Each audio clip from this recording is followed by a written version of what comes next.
All right, so we're just leaving watching Bad Boys Ride or Die. And I gotta tell you, this one is better than any of the other ones that have been in this series.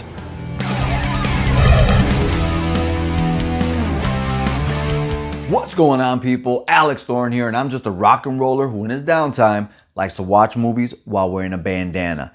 And this time, I just left the theater from watching an early screening of the brand new Bad Boys Ride or Die.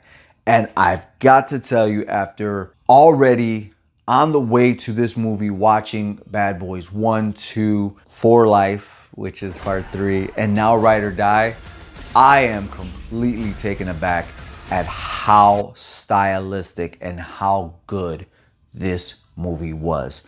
The synopsis for Bad Boys 4 is: when their dearly departed boss, Captain Howard, is accused of corruption and linked with drug cartels, Mike and Marcus make it their mission to clear his name with the help of a man who killed them, Armando, who was revealed in the last film to be Mike Lowry's son.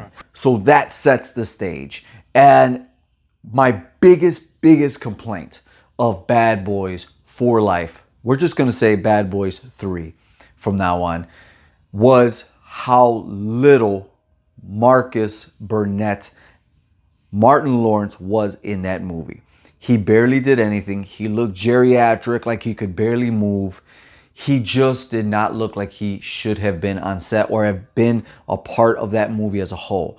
And so what happened is, when you hear that there's going to be a Bad Boys 4, you're just like, look, Bad Boys 1 was amazing. 2 was even better. 3, we're getting to that point.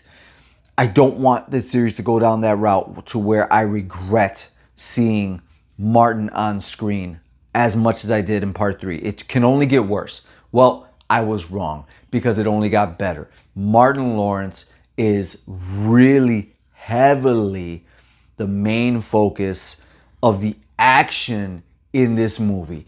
And that is such a good thing. And when you pair that up with the camera innovation that is done in this movie by the duo who is directing this movie, this is like their own vision with like 20% Michael Bay, and it works. It works. I don't know if you guys have seen it, but right here, Will Smith is showing you how they did this first person view shot.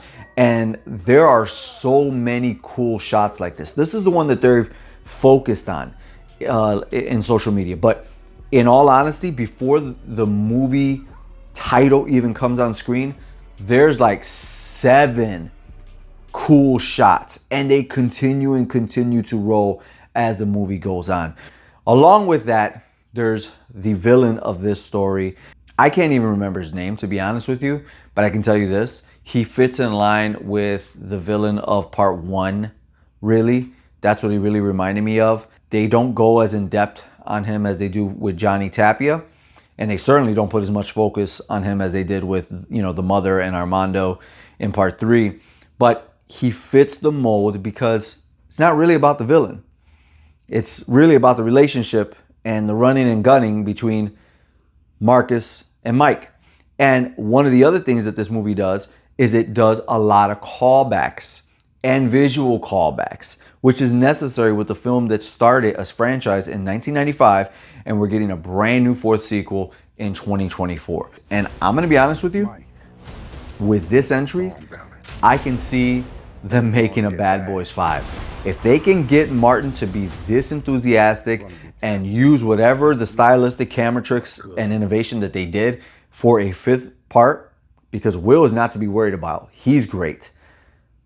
They can do a part 5. And speaking of Will, he is just on point. He is this time feeling the mortality of his actions and that lifestyle that he's been running gun and just Bad Boys for life throughout the entire series. Well, now he's starting to realize he's human and get something called panic attacks, which is a huge reason why Marcus Burnett, Martin Lawrence, has to take the lead. And it works so well after 3 movies. So guys, I think it's time that we get to the bandana rating for Bad Boys Ride or Die. And I'm gonna give Bad Boys Ride or Die 5 bandanas out of 5. Yes, I can't believe this series got back on track to go 5 straight bandanas. I'm beaming. I can't wait till this comes to 4K Blu-ray because I want to hear this on my 9.4.2 system. And I want to see this on my C3 OLED because this is a movie to blast and have it on the best screen possible. With all that being said, if you want to go behind the scenes with me and see all of that plus more, you want to request exclusive videos, you want to be a part of exclusive lives, you want to get your own Thorn Theater membership card mailed out to you, laminated, just like the good old days, then you gotta join this channel's memberships.